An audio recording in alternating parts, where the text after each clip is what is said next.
is Janet Diane Moria Swerdlow with another edition of Healthy Living for Expansions.com. Today we are going to make pumpkin bread. Now, I have already put 2 cups of pumpkin in my bowl. I have used the organic pumpkin, and I often make my own, but I've shown you that in other podcasts, so I'm not going to do that today. And this was a little lumpy, so I took out my electric mixer to kind of smooth it a bit. I'm going to add to it, I have 2/3 of a cup of coconut milk, and you can use any liquid you want, but I want to get this a little smoother because it was really lumpy coming out of the can. So here we go.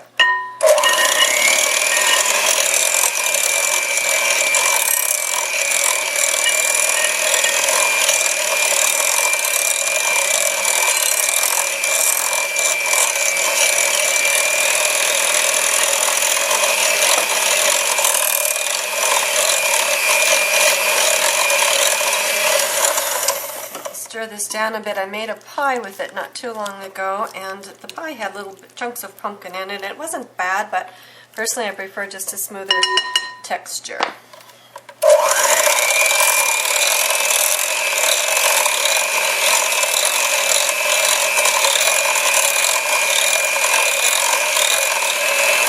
Okay, I like the looks of that. I'm going to add 1 cup of butter. I've gone ahead and melted it. I'm going to go ahead and put that in. I'll clean that out in a second. We'll get this going.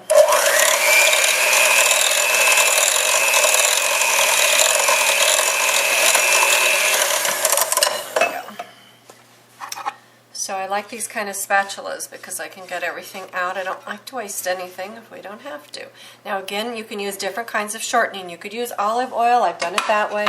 So 1 cup of shortening, whatever you choose, but today I'm doing butter. I like the flavor.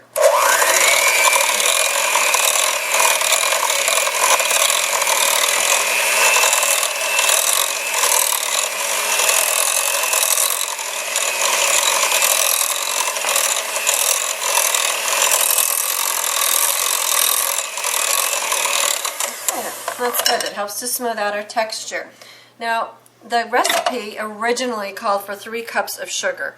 I've cut it down to 1.5 cups. This is the coconut sugar that I like to use. This is the brand is Coconut Secret. So I'm going to put that in. And because I've cut the sugar down, I want to balance it out because I'm taking away part of the volume of ingredients. So I'm going to put in 1 cup of homemade applesauce. And that will help to fill out the recipe. You could put other things in. You could do a little bit more pumpkin. You could do mashed banana, but banana is a little bit higher in carbs, so just depends on what you want. So here we go.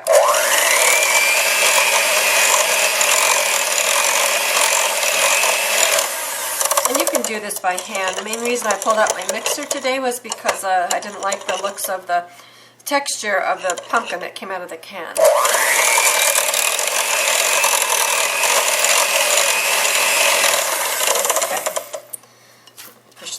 Because we're going to keep mixing, but it's a little liquidy, so I don't want it to splash all over the place. Alright, now I have in here 1.5 teaspoons of sea salt, 1.5 teaspoons of baking soda, aluminum-free baking soda, and 2 teaspoons of cinnamon. So that's going to go in.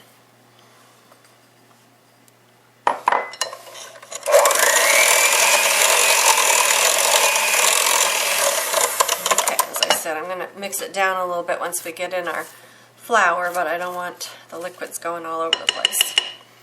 And I have 4 eggs.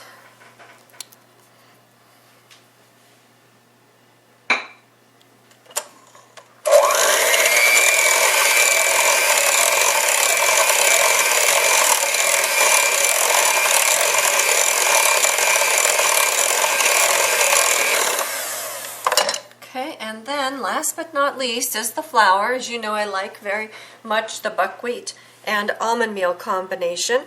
This is the buckwheat, which of course I grind both flours myself. This is only 80 carbs per cup, and it is an herb. It is not a grain.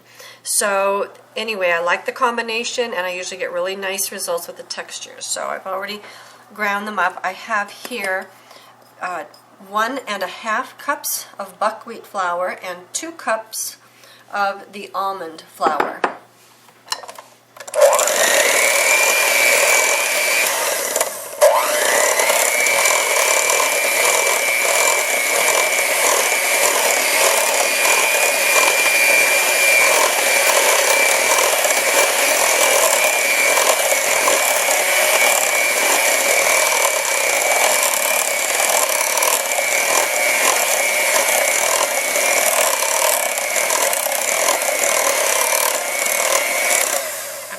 Set this here and finish doing it by hand because otherwise it's going to fly up all over the place.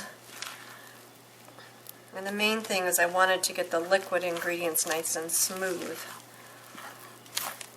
But if you watch me cook before, I usually prefer just to stir things up by hand if I can.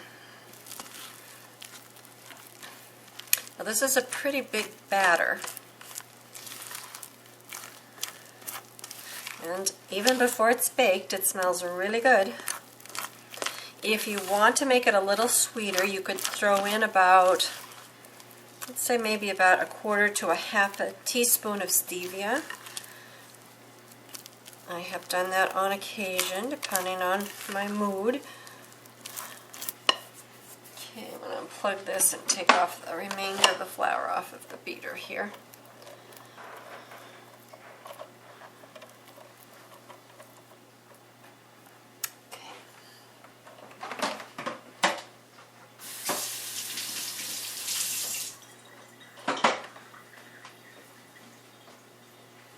Alright, so we'll just finish mixing that in and we're good to go. Now I have my oven preheating already at 350 degrees. I have prepared here 2 loaf pans. These are 5 by 8 pans. They're pretty good size. You can do smaller loaves, like a lot of times people like to do loaf type of breads and give them away for gifts. If there's only 1 of you or 2 of you, you may want to make smaller ones and freeze some. What I have done here is I have put in a piece of wax paper. You can do it with parchment paper as well. And then I sprayed it with some kind of cooking spray. This is an organic olive oil spray. So when it's hot, it's easier to lift it out of the pan because sometimes it has a tendency to stick. So that's what I want to say hello to Elkie, I guess, over there. She wants to come in and have some bread. Come on, Elkie, get in over here. Come on. Come on. Come on, good girl. Let's go. Come on, get in. There we go. All right, she's brave.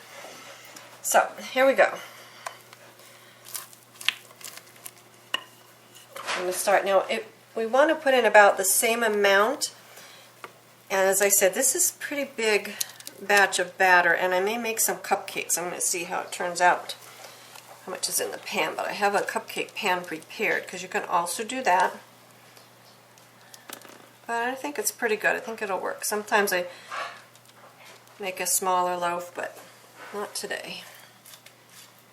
Again, my oven is preheating to 350. I'm going to bake it for around 45 minutes to an hour, depending upon when it's done in the center.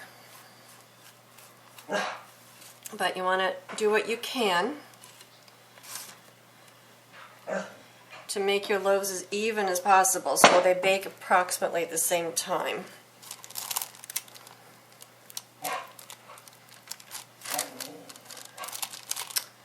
Okay, so let me get this off over here.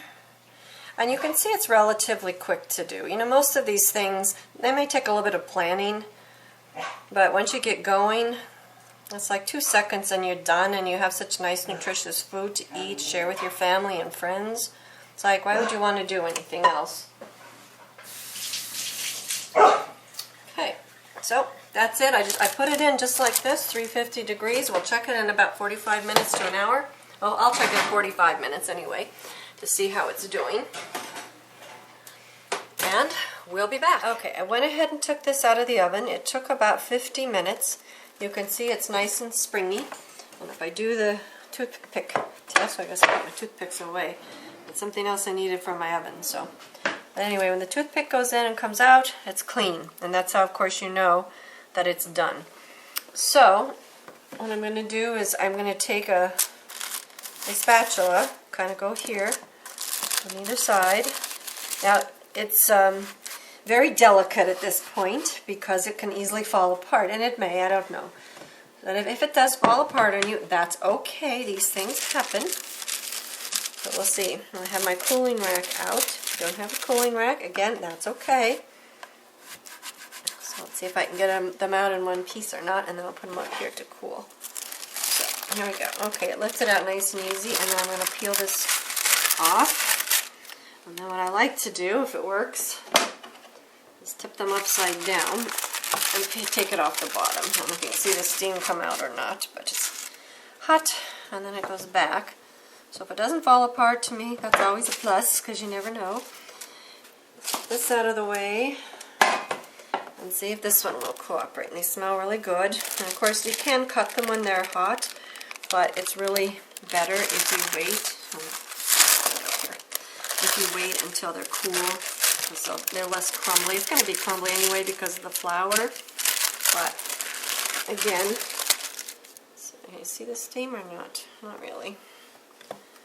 Okay, so it's going to sit here and cool, and then when it's cool, you just make your slices. You can serve it plain. Some people like to frost it. You can serve it with whipping cream. That doesn't have any carbs. If you put a little sugar or stevia in the whipping cream or maple syrup, whatever you like, that's kind of a nice addition sometimes. But personally, I like it plain. But it's one of my favorites, and I hope you have a chance to enjoy it because it's nice and healthy for you and nutritious and delicious. Thank you for joining me, Janet Diamoria, Swerdlow, Expansions.com.